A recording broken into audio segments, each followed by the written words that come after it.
नमस्कार साथियों, मैं डॉक्टर वेद प्रकाश चौधरी आपका एक बार फिर से हार्दिक अभिनंदन करता हूं, स्वागत करता हूं अल्फा सक्सेस एकेडमी के इस ऑनलाइन प्लेटफॉर्म पर। आज हम पढ़ेंगे नागरिकता के बारे में। हमारा टॉपिक है नागरिकता। नागरिकता क्या है? नागरिकता का वर्णन भारतीय संविधान में कहाँ किया गया है? नागरिकता का वर्णन भारतीय संविधान के भाग 2 दूसरे भाग में और अनुच्छेद 5 से 11 के अंदर किया गया है। नागरिकता का वर्णन भारतीय संविधान के भाग 2 में और अनुच्छेद 5 से 11 के अंतर्गत किया गया है, दूसरे भाग में किया गया है। और अनुच्छेद की बात करें तो अनुच्छेद 5 से लेकर अनुच्छेद 11 तक ये सभी नागरिकता के संबंध में बताए गए हैं। आगे हम इसी क्रम में चर्चा करते हैं। अनुच्छेद 5। अनुच्छेद 5 में क्या है? अनुच्छेद 5 में बताया गया है कि विभाजन के समय यदि कोई व्यक्ति लगातार पिछले 5 वर्षों से भारत में रह रहा है तो उसे आसानी से भारतीय नागरिकता दे दी जाएगी। विभाजन के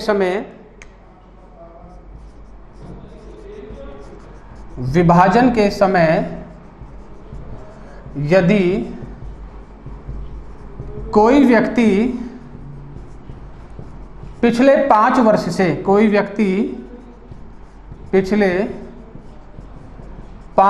से लगातार पिछले 5 वर्ष से भारत में रह रहा है, पिछले 5 वर्ष से लगातार भारत में रह रहा है तो उसे आसानी से भारतीय नागरिकता दे दी जाएगी। तो उसे आसानी से भारतीय नागरिकता दे दी जाएगी। आसानी से भारतीय नागरिकता दे दी जाएगी। ये बात यहां तक समझ में आई। अनुच्छेद 5 क्या कहता है? अनुच्छेद 5 ये कहता है कि विभाजन के समय, जब देश का विभाजन हुआ था, भारत पाकिस्तान का विभाजन हुआ था, उस समय से यदि उससे 5 वर्ष पहले से कोई व्यक्ति लगातार भारत में रह रहा है और वो भारत की नागरिकता लेना चाहता है तो उसे आसानी से भारतीय नागरिकता दे दी जाएगी। ये अनुच्छेद 5 में है। अनुच्छेद 6। अनुच्छेद 6 क्या कहता है?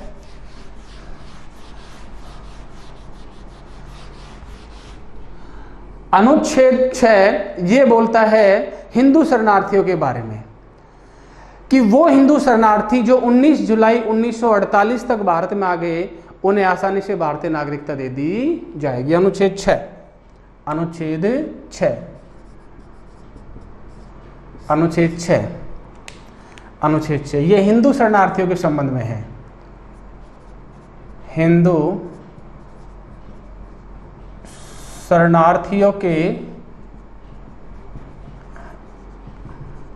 संबंध में, हिंदू शरणार्थियों के संबंध में, अर्थात पाकिस्तान से आए ऐसे हिंदू शरणार्थी या पाकिस्तान से आए वो हिंदू शरणार्थी जो 19 जुलाई 1948 तक भारत आ गए, उन्हें भारतीय नागरिकता दे दी जाएगी। पाकिस्तान से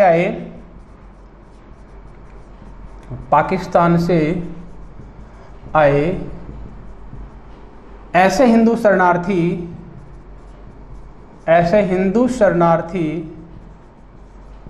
जो 19 जुलाई 1948 तक भारत आ गए। पाकिस्तान से आए ऐसे हिंदू शरणार्थी जो 19 जुलाई 1948 तक भारत आ गए, उन्हें भारतीय नागरिकता दे दी जाएगी। उन्हें भारतीय नागरिकता दे दी जाएगी। उन्हें भारतीय नागरिकता दे दी जाएगी। ये बात समझ में आई। अनुच्छेद 5 कहता है कि विभाजन के समय यदि कोई व्यक्ति पिछले 5 वर्ष से लगातार देश में रह रहा है, भारत में रह रहा है, तो उसे भारत की नागरिकता दे दी जाएगी। विभाजन के समय, जब भारत पाकिस्तान का विभाजन हुआ था, उस समय यदि कोई व्यक्ति पिछले 5 वर्ष से भारत में है तो उसे भारत की नागरिकता दे दी जाएगी। ये बात कौन सा अनुच्छेद कहता है? अनुच्छेद 5। अनुच्छेद 6 हिंदू शरणार्थियों के संबंध में है कि पाकिस्तान से आए ऐसे हिंदू शरणार्थी जो 19 जुलाई 1948 तक भारत में आ गए, उन्हें भारतीय नागरिकता दे दी जाएगी। यहां तक समझ में आई? अनुच्छेद 7। इसी क्रम में आगे बढ़ते हैं। अनुच्छेद 7। अनुच्छेद 7। अनुच्छेद 7। अनुच्छेद 7 ऐसे मुसलमानों के संबंध में है जो पहले इस्लामाबाद से प्रभावित होकर पाकिस्तान गए, लेकिन जब पाकिस्तान में उन्हें सेकंड ग्रेड यानी कि द्वितीय श्रेणी का, सेकंड कैटेगरी का मुसलमान कहा गया, बोले कि असली मुसलमान तो हम पाकिस्तान के हैं, आप तो सेकंड श्रेणी के मुसलमान हो, तो वापस लौटकर वो भारत आए और उनके लिए जो तिथि थी वो थी 1 मार्च 1947, यानी कि जो 1 मार्च 1947 तक आ गए उन्हें नागरिकता दे दी जाएगी। इसके बाद जो आए हैं उन्हें नागरिकता नहीं दी जाएगी। ये बात आपके समझ में आई? अनुच्छेद 7। अनुच्छेद 7 ऐसे मुसलमान जो इस्लामाबाद से प्रभावित होकर पहले पाकिस्तान गए, इस्लामाबाद से प्रभावित होकर पहले पाकिस्तान गए, लेकिन जब उन्हें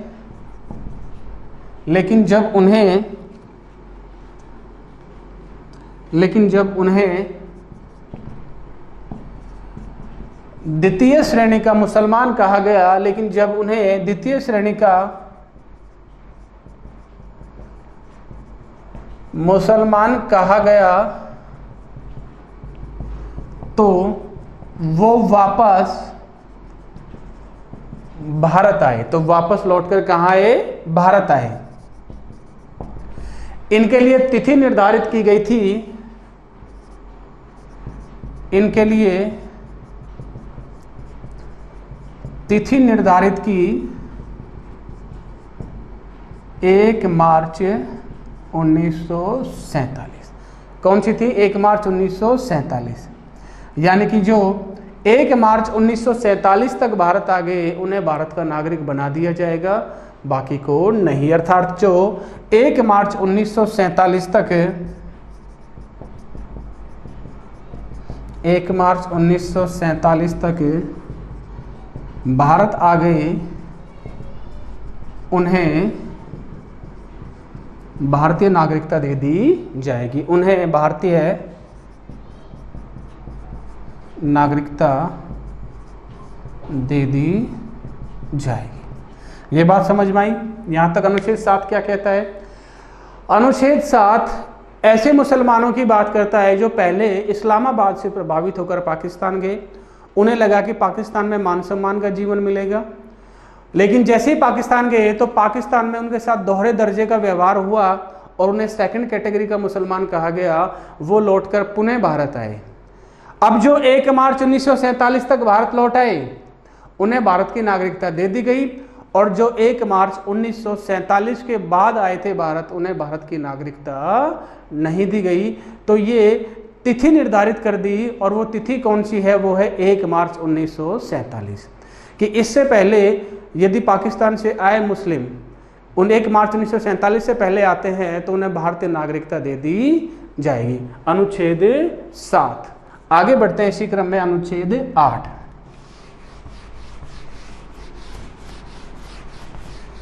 अनुच्छेद 8।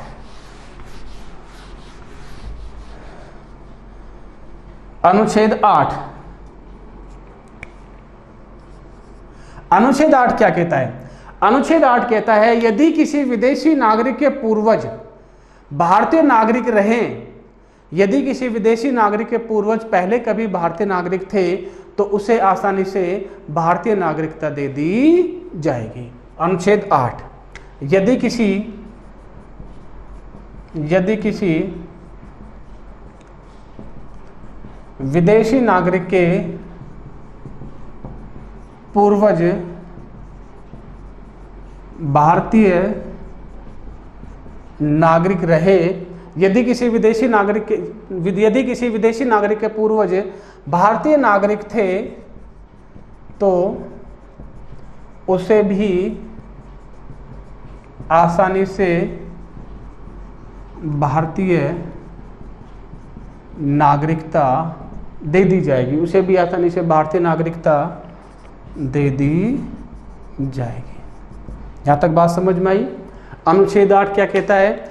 यदि कोई विदेशी नागरिक, उसके पूर्वज भारतीय नागरिक थे और वह भारतीय नागरिकता लेना चाहता है तो उसे आसानी से भारतीय नागरिकता मिल जाएगी, दे दी जाएगी। अनुच्छेद 8 समझ में आया। अनुच्छेद 9, अनुच्छेद 9 महत्वपूर्ण है और अनुच्छेद 9 में वर्णन किया गया है एकल नागरिकता का। किसका वर्णन किया गया है? एकल नागरिकता। अनुच्छेद 9, इसमें एकल नागरिकता का प्रावधान है। किसका प्रावधान है? एकल नागरिकता का प्रावधान। एकल नागरिकता से तात्पर्य क्या है? एकल नागरिकता से तात्पर्य है यदि कोई भारतीय नागरिक अपनी मर्जी से, स्वेच्छा से किसी और देश की नागरिकता ग्रहण करता है तो उसकी भारत की नागरिकता समाप्त मान ली जाएगी। यदि कोई व्यक्ति, एकल नागरिकता का मतलब है यदि कोई व्यक्ति या यदि कोई भारतीय नागरिक, यदि कोई भारतीय नागरिक अपनी मर्जी से किसी दूसरे देश की सदस्यता ग्रहण करता है, अपनी मर्जी से किसी दूसरे देश की सदस्यता ग्रहण करता है तो उसे भी, दूसरे देश की सदस्यता ग्रहण करता है तो उसकी भारतीय नागरिकता समाप्त मानी जाएगी। एकल नागरिकता का मतलब है कि व्यक्ति एक ही देश का नागरिक हो सकता है, भारत का ही हो सकता है। यदि भारत का नागरिक होने के नाते वो अपनी मर्जी से किसी दूसरे देश की नागरिकता ग्रहण करता है तो भारत की नागरिकता उसकी समाप्त समझी जाएगी, भारत की नागरिकता उसकी खत्म हो जाएगी। यहाँ तक बात समझ में आई। अनुच्छेद 9 नाम से ही अर्थ स्पष्ट हो रहा है, एकल नागरिकता। एकल नागरिकता का प्रावधान यानी कि एक समय में एक ही देश का नागरिक हो सकता है। यदि कोई भारतीय नागरिक अपनी मर्जी से किसी अन्य देश की नागरिकता लेता है तो उसकी भारतीय नागरिकता क्या मानी जाएगी? समाप्त मानी जाएगी। आगे बढ़ते हैं। अनुच्छेद 10। अनुच्छेद 10 क्या कहता है? अनुच्छेद 10 ये कहता है कि किसी भी व्यक्ति से जो नागरिकता है वो गैर कानूनी तरीके से छीनी नहीं जाएगी। अनुच्छेद 10 ये कहता है किसी भी व्यक्ति से नागरिकता गैर कानूनी तरीके से नहीं छीनी जाएगी। किसी भी व्यक्ति से नागरिकता गैर कानूनी तरीके से नहीं छीनी जाएगी। गैर कानूनी तरीके से नहीं छीनी जाएगी यानी कि संसद कानून बनाकर, विधि बनाकर ही किसी व्यक्ति को उसकी नागरिकता से वंचित कर सकती है। इसके अलावा गैर कानूनी तरीके से किसी भी व्यक्ति की नागरिकता नहीं छीनी जाएगी। और अंतिम अनुच्छेद है अनुच्छेद 11। अनुच्छेद 11 क्या कहता है? अनुच्छेद 11 कहता है कि नागरिकता के संबंध में कोई भी कानून या कोई भी नियम संसद सामान्य बहुमत से बनाएगी। नागरिकता के संबंध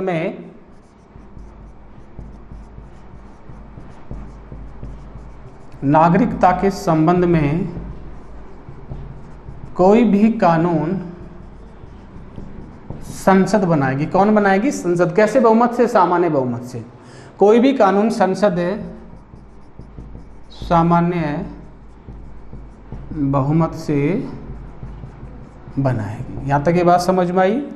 अनुच्छेद 11 क्या कहता है कि नागरिकता के संबंध में कानून बनाने के अधिकार संसद के पास है, संसद सामान्य बहुमत से ऐसा कानून बनाएगी। अनुच्छेद 11 हो गया, तो एक बार हम रिवीजन करते हैं। अनुच्छेद 5 कहता है कि कोई भी व्यक्ति यदि विभाजन के समय लगातार 5 वर्ष से देश में रह रहा है तो उसे भारतीय नागरिकता दे दी जाएगी आसानी से। 6 बोलता है कि ऐसे हिंदू शरणार्थी जो पाकिस्तान से भारत आए हैं 19 जुलाई 1948 तक उन्हें भारतीय नागरिकता दे दी जाएगी। अनुच्छेद 7 कहता है कि वो मुसलमान जो पहले पाकिस्तान से प्रभावित होकर वहाँ गए उसके बाद वापस आए तो जो 1 मार्च 1947 तक वापस आ जाएंगे उन्हें भारतीय नागरिकता दे दी जाएगी। इसी संदर्भ में अनुच्छेद 8 ये कहता है यदि कोई विदेशी नागरिक उसके पूर्वज भारतीय नागरिक थे, यदि कोई विदेशी नागरिक है उसके पूर्वज यदि भारतीय नागरिक थे और वह भारतीय नागरिकता लेना चाहता है तो उसे आसानी से भारतीय नागरिकता दे दी जाएगी। यहाँ तक ये बात समझ में आई। आगे बढ़ते अनुच्छेद 9 एकल नागरिकता का प्रावधान है। इसका मतलब है यदि कोई व्यक्ति अपनी मर्जी से किसी और देश की नागरिकता लेता है तो उसकी भारतीय नागरिकता समाप्त मानी जाएगी। अनुच्छेद 10 क्या कहता है, किसी भी व्यक्ति से नागरिकता गैर कानूनी तरीके से नहीं छीनी जाएगी। 11 कहता है कि नागरिकता के संबंध में कोई भी जो कानून बनाएगी वो संसद ही बनाएगी। किस बहुमत से बनाएगी? सामान्य बहुमत से बनाएगी। इसी क्रम में आगे बढ़ते हैं। नागरिकता के आधार क्या है? कोई भी व्यक्ति नागरिक कैसे बन सकता है? नागरिकता प्राप्ति के आधार। नागरिकता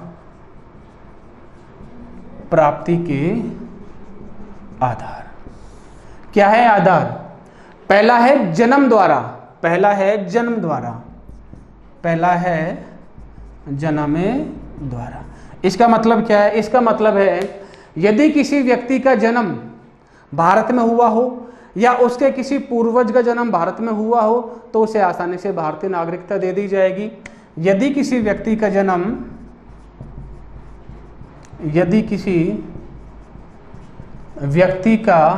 जन्म भारत में हुआ हो, भारत में हुआ है, या उसके किसी पूर्वज का जन्म भारत में हुआ है तो उसे आसानी से भारतीय नागरिकता दे दी जाएगी। तो उसे आसानी से भारतीय नागरिकता दे दी जाएगी। तो उसे आसानी से भारतीय नागरिकता दे दी जाएगी। यदि किसी व्यक्ति का जन्म भारत में हुआ है या उसके किसी पूर्वज का जन्म भारत में हुआ है तो उसे आसानी से भारतीय नागरिकता दे दी जाएगी। यह है पहला आधार, जन्म द्वारा। दूसरा है वंश द्वारा। वंश द्वारा भी यही प्रोसेस है जिस प्रकार जन्म द्वारा है। तीसरा आधार है नागरिकता का, तीसरा आधार है पंजीकरण द्वारा। किसके द्वारा? पंजीकरण द्वारा। तीसरा आधार है पंजीकरण द्वारा।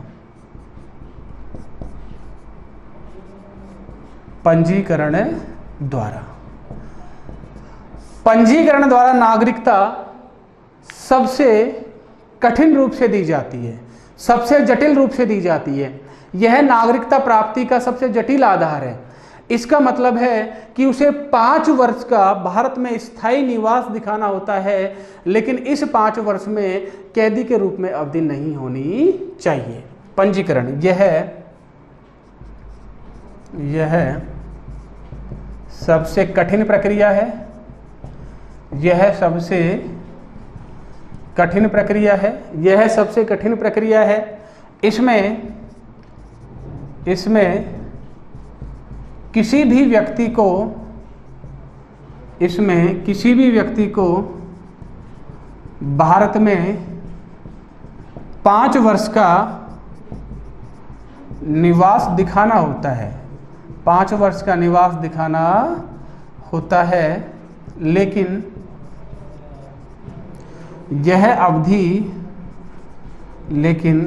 अवधि कैदी के रूप में नहीं होनी चाहिए। लेकिन यह अवधि कैदी के रूप में नहीं होनी चाहिए, लेकिन यह अवधि कैदी के रूप में नहीं होनी चाहिए। पंजीकरण द्वारा नागरिकता प्राप्ति की सबसे कठिन प्रक्रिया है। इसका मतलब है कि इसमें 5 वर्ष तक उसको भारत में अपना निवास दिखाना होगा, लेकिन इस 5 वर्ष की अवधि में कैदी बन के नहीं, कैदी के रूप में अवधि नहीं होनी चाहिए। इसी क्रम में आगे बढ़ते हैं। जन्म द्वारा हो गया, वंश द्वारा हो गया, पंजीकरण द्वारा हो गया। एक है देशीयकरण। देशीयकरण, देशीयकरण, देशीयकरण। देशीयकरण क्या है? इसका मतलब है कि कोई व्यक्ति या कोई विदेशी नागरिक यदि भारत में लंबे समय से सरकारी सेवा में है, सरकारी नौकरी में है, तो उसे आसानी से भारतीय नागरिकता दे दी जाएगी। कोई विदेशी नागरिक, कोई विदेशी नागरिक यदि लंबे समय से, कोई विदेशी नागरिक यदि लंबे समय से भारतीय सरकारी सेवा में है, भारतीय सरकारी सेवा में है, तो उसे भारतीय नागरिकता आसानी से दे दी जाएगी। तो उसे भारतीय नागरिकता आसानी से दे दी जाएगी। यहाँ तक ये बात समझ में आई। देशीयकरण, यदि कोई विदेशी नागरिक भारत में सरकारी नौकरी में है, लंबे समय से सरकारी नौकरी कर रहा है, तो ऐसे व्यक्ति को आसानी से भारतीय नागरिकता दे दी जाएगी। इसी क्रम में आगे बढ़ते हैं। अंतिम जो नागरिकता प्राप्ति का आधार है वो है क्षेत्र सम्मेलन द्वारा। क्षेत्र सम्मेलन द्वारा, क्षेत्र सम्मेलन द्वारा, क्षेत्र सम्मेलन द्वारा। इसका तात्पर्य क्या है? इसका तात्पर्य है यदि भारत ने किसी विदेशी भूभाग को अपने अधीन ले लिया है, उस पर अपना अधिकार कर लिया है, तो उस भूभाग के सभी नागरिक भारतीय नागरिक माने जाएंगे। इसका मतलब है यदि भारत ने किसी विदेशी भूभाग को,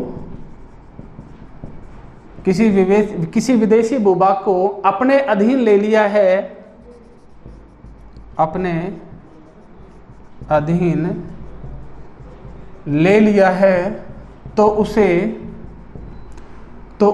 उसके सभी नागरिक भारतीय नागरिक माने जाएंगे। तो उसके सभी नागरिक भारतीय नागरिक माने जाएंगे, भारतीय नागरिक माने जाएंगे। तो उसके सभी नागरिक भारतीय नागरिक माने जाएंगे। तो ये नागरिकता प्राप्ति के कुछ आधार हैं। कौन कौन से हैं? सबसे पहला है जन्म द्वारा। यदि किसी व्यक्ति का जन्म भारत में होता है या उसके किसी पूर्वज का जन्म भारत में हुआ है और वह भारत की नागरिकता लेना चाहता है, तो उसे आसानी से भारत की नागरिकता दे दी जाएगी। यदि कोई विदेशी व्यक्ति जिसका जन्म भारत में हुआ है या उसके किसी पूर्वज का जन्म भारत में हुआ है, तो आसानी से उसे भारत की नागरिकता दे दी जाएगी। वंश द्वारा भी यही प्रोसेस अपनाई जाती है। तीसरा है पंजीकरण द्वारा। पंजीकरण द्वारा जो नागरिकता दी जाती है या पंजीकरण के माध्यम से जो नागरिकता ली जाती है, यह नागरिकता प्राप्ति की सबसे जटिल प्रक्रिया है, सबसे कठोर प्रक्रिया है। क्यों है? क्योंकि इसमें लगातार 5 वर्ष तक भारत में स्थायी निवास दिखाना होता है। कितने वर्ष तक? लगातार 5 वर्ष तक। लेकिन इस 5 वर्ष की अवधि के दौरान कैदी के रूप में उसे यहाँ निवास नहीं दिखाना होगा। ध्यान रखने की बात है, उसे 5 वर्ष का स्थायी निवास दिखाना है, लेकिन यह अवधि कैदी के रूप में नहीं होनी चाहिए, सामान्य ही होनी चाहिए। इसी के बाद आगे बढ़ते हैं। अगला जो है वो है क्षेत्र सम्मेलन द्वारा। क्षेत्र सम्मेलन द्वारा इसका तात्पर्य यह है कि यदि भारत किसी विदेशी भूभाग को अपने अधीन लेता है, किसी विदेशी भूभाग पर कब्जा करता है, तो उस भूभाग के सभी नागरिक भारत के नागरिक समझे जाएंगे, क्योंकि वह भूभाग भारत का हिस्सा हो जाएगा। तो ये कुछ एक आधार है नागरिकता प्राप्ति के। जन्म द्वारा, वंश द्वारा, पंजीकरण द्वारा, देशीयकरण द्वारा और क्षेत्र सम्मेलन द्वारा, इनके आधार पर कोई व्यक्ति भारत का नागरिक बने सकता है। ये तो हो गए नागरिकता प्राप्ति के आधार। अब नागरिकता समाप्ति के क्या आधार हैं? नागरिकता समाप्ति के आधार, इन पर भी चर्चा करते हैं। नागरिकता समाप्ति के आधार, नागरिकता समाप्ति के आधार अर्थात किसी व्यक्ति की नागरिकता किस प्रकार समाप्त की जाएगी, इसके आधार इसमें बताएं। पहली नागरिकता समाप्ति का आधार पहला क्या है? पहला है कि उसने नागरिकता गैर कानूनी तरीके से प्राप्त की हो। पहला है कि नागरिकता गैर कानूनी तरीके से प्राप्त की हो, नागरिकता गैर कानूनी तरीके से प्राप्त की हो। दूसरा आधार क्या है? दूसरा आधार है कि वह देशद्रोही बन जाए, वह देशद्रोही बन जाए, या तो उसने तथ्यों को छुपाते हुए गलत तरीके से नागरिकता प्राप्त की हो, या वह देशद्रोही बन जाए, या अपनी मर्जी से भारतीय नागरिकता छोड़ दे, या तीसरा है या स्वेच्छा से भारतीय नागरिकता त्याग दे या छोड़ दे, स्वेच्छा से भारतीय नागरिकता छोड़ दे। कोई व्यक्ति यदि अपनी मर्जी से भारतीय नागरिकता छोड़ता है तो उसकी भारतीय नागरिकता समाप्त मानी जाएगी। इसके बाद है कोई विदेशी नागरिकता प्राप्त कर ले, कोई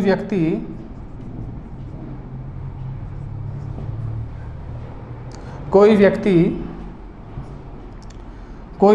अपनी मर्जी से विदेशी नागरिकता ले ले, कोई व्यक्ति अपनी मर्जी से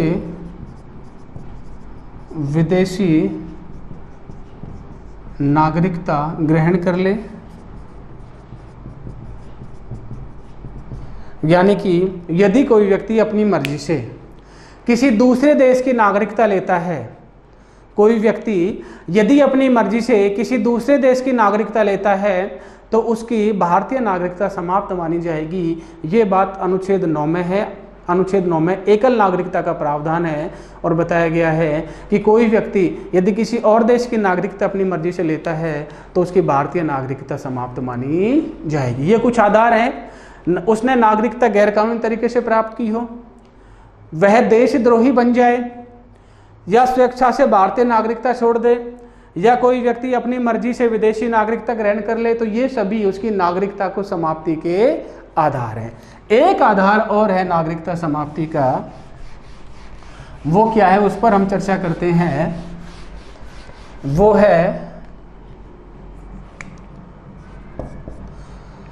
कि यदि कोई एनआरआई लगातार 7 वर्ष तक भारत से किसी भी प्रकार का संबंध नहीं रखता है तो उसकी नागरिकता भी समाप्त मानी जाएगी। यदि कोई